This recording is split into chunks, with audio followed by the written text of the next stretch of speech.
دوستو ہم لوگ اکثر ایکشن موویز اور انڈرورلڈ ڈونز کی ریئل سٹوریز میں دیکھتے اور سنتے آئے ہیں کہ جب بھی کوئی بڑا گینگسٹر یا انڈرورلڈ ڈون کسی بھی پولیس مقابلے میں یا دشمنوں کے ہاتھوں مارا جاتا تو پتہ یہ چلتا تھا کہ ویسے تو اسے زیر کرنا بہت ہی مشکل تھا، لیکن کسی محبوبہ کی مخبری یا دوست کی بے وفائی اس کے خون کا سبب بنی۔ ایسا ہی کچھ ہوا ہے لاہور انڈرورلڈ کے مشہور زمانہ گینگسٹر ٹیپو ٹرکاں والا کے بیٹے امیر بلاچ ٹیپو کے ساتھ۔ میں ہوں فہد علی اور آپ دیکھ رہے ہیں نیوزی لینڈ کی لاہور انڈرورلڈ سے متعلق گینگز آف لاہور سیریز کی دوسری قسط۔ تو آئیے چل کر موضوع کا باقاعدہ آغاز کرتے ہیں، لیکن اس سے پہلے آپ سے ریکویسٹ ہے کہ اگر آپ ہمارے چینل پر نیو ہیں تو چینل کو سبسکرائب کر دیں اور ساتھ دیے گئے گھنٹی کے بٹن کو دبا دیں تاکہ آنے والی ہر نئی ویڈیو کا نوٹیفیکیشن آپ تک پہنچ سکے۔ دوستو لاہور انڈرورلڈ کے مشہور زمانہ گینگسٹر ٹیپو ٹرکاں والا کے بیٹے امیر بلاچ ٹیپو کو 18 فروری 2024 کو لاہور میں ایک شادی کی تقریب میں بے دردی سے قتل کر دیا گیا تھا۔ امیر بلاچ کے قتل ہونے کے بعد اس کے چھوٹے بھائی امیر مصعب نے خاندانی میراث اور دشمنیوں کا بوجھ اپنے کندھوں پر اٹھاتے ہوئے اپنے بھائی، باپ اور دادا کے قاتل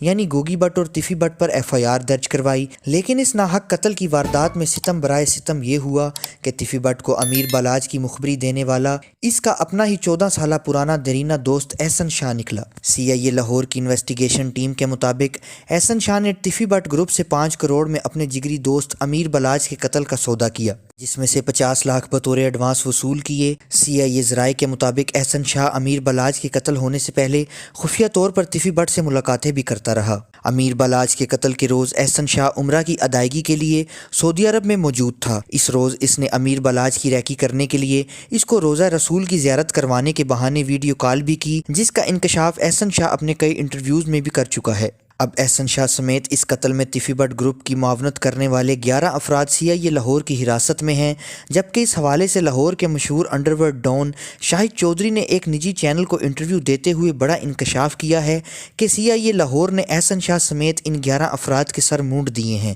جبکہ تیفی اور گوگی بٹ ابھی تک مفرور ہیں۔ دوستو اب دیکھنا یہ ہوگا کہ ٹرکا والے خاندان کی یہ خاندانی دشمنی کی آگ تیفی بٹ اور گوگی بٹ کے گھر تک ہی محدود رہے گی یا احسن شاہ کے گھر کو بھی اپنی لپیٹ میں لے گی، مگر اس حوالے سے ابھی کچھ کہنا قبل از وقت ہوگا۔ دوستو اگر آپ کو ہماری یہ ویڈیو اچھی لگی ہے تو ویڈیو کو لائک کریں، چینل کو سبسکرائب کریں اور مزید اسی طرح کی معلوماتی ویڈیوز دیکھنے کے لیے ساتھ دیے گئے گھنٹی کے نشان کو دبا دیں تاکہ آنے والی ہر نئی ویڈیو کا نوٹیفیکیشن آپ تک پہنچ سکے۔